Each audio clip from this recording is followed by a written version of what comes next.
Dag 13. 5 ord per dag. Lyssna och se efter. Öva uttalet. Veckodagarna.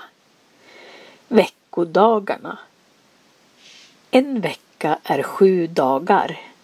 En vecka är 7 dagar. Måndag. Måndag. Tisdag. Tisdag.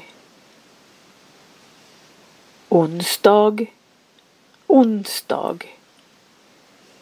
Torsdag. Torsdag. Fredag.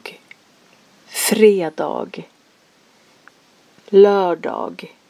Lördag. Söndag. Söndag. Du kan lära dig 800 ord på 160 dagar med 5 ord per dag. A1-nivån i språk är 800 ord. Prenumerera och lär dig svenska varje dag.